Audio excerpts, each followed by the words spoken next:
Hello everybody, hope you're all still well. Time for another chapter of our book, Clever Polly and the Stupid Wolf. So we're up to chapter 5, which is called The Visible Wolf. So let's see what that means. Polly was walking down the high street one morning when on the opposite side of the road she saw the wolf behaving in a very peculiar manner. Sometimes he put out his tongue at passers-by, sometimes he did a few dance steps in the gutter. Several times he seemed to be aiming a blow at someone's head. A few people were turning round to stare at him, but on the whole most of them were too polite to appear to take any notice.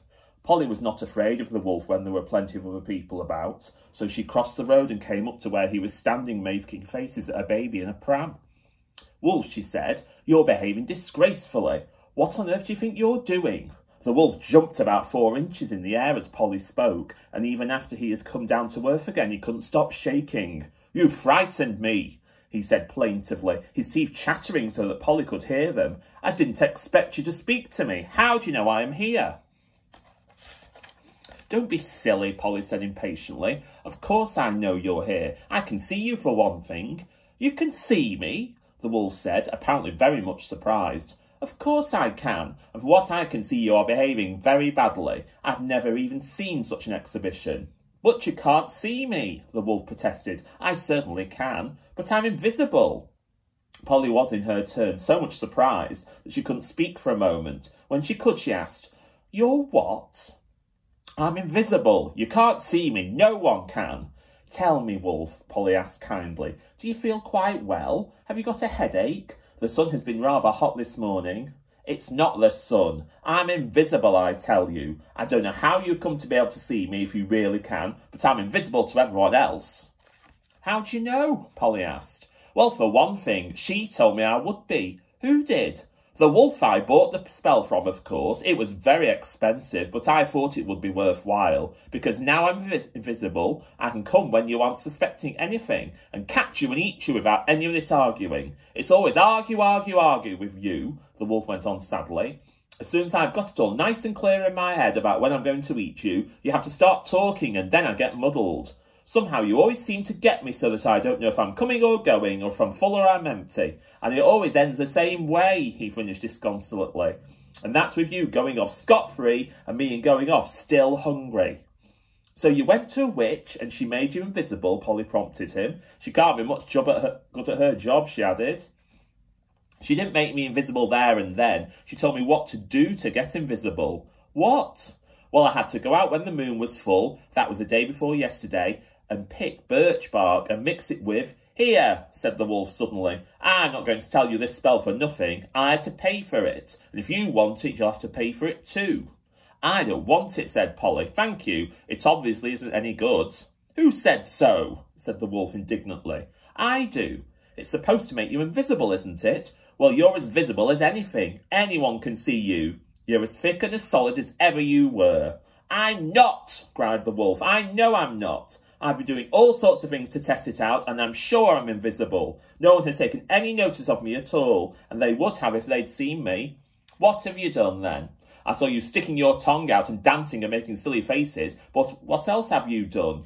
"You know I always walk on my hind legs when I'm with people, so as to look like them," the wolf began. "Well, I walked all the way up from the butcher's to here on 4 legs, and no one so much as turned to look at me."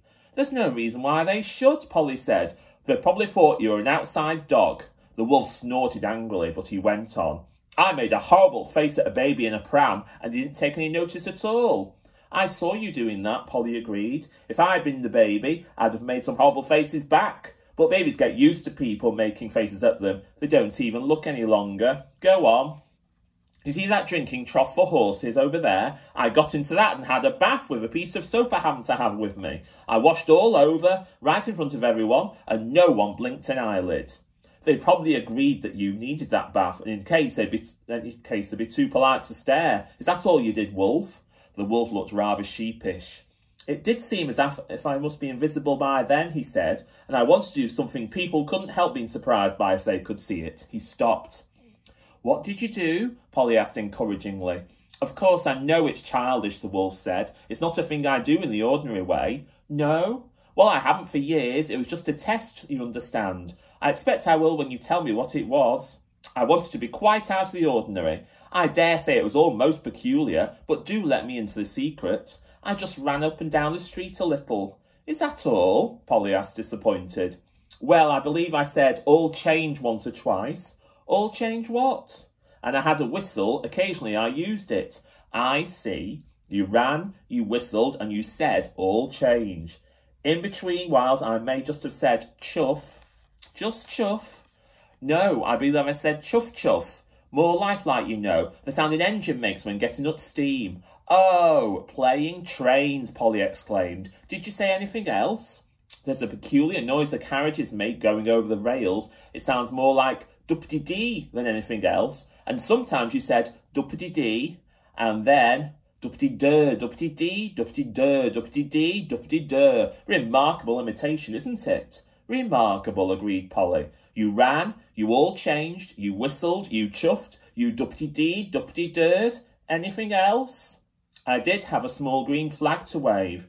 Is that all? Somehow or other, in the past, I seem to have acquired a porter's cap, said the wolf carefully. So you wore that? And my sheriff's badge, of course. It all adds to the effect. And where was this remarkable performance, Wolf? Asked Polly. Here, said the wolf simply, in the High Street. And no one so much as looked at you.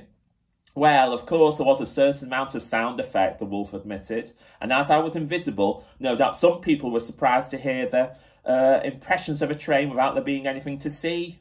So some notice was taken. People looked in my direction, yes, but seeing nothing they were rather at a loss to explain what they heard. Their expressions of amazement were quite amusing. Oh, my poor wolf, Polly exclaimed. You have made a fool of yourself. Of course they could see you. They could not, interrupted the wolf. I was invisible. Wolf, said Polly seriously. If you are invisible, can anyone see you? Of course not. Not even you yourself. Naturally I couldn't. Wolf, said Polly gently, just look down at the ground when your invisible feet are.